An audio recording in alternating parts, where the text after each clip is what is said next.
For today's baon serye, before ta mag-pack sa ato mga balon, mag-coffee usata. And then nag-init lang akong husband sa mga leftover dahil yung nag-steam sa paliya. Then ang for the balon sa akong anak, na lang egg nga isa ni side up o longganisa nga available sa among freezer. Kining among giluto karon dala na ni sa among breakfast o lunch. Ang uban pod malahos pa gyud pagka dinner. Ana sila, college na daw akong anak nganong andaman pagbalon.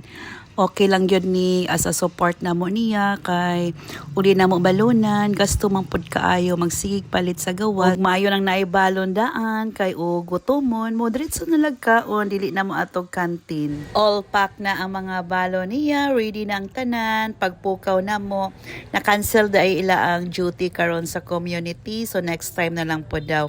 Og karon ni balik siya katulog ug kami nang mahaw na lang pud mi na nag-ready para sa work. Og mamahaw sa mi. See you in my next baon serye. God bless. Bye-bye.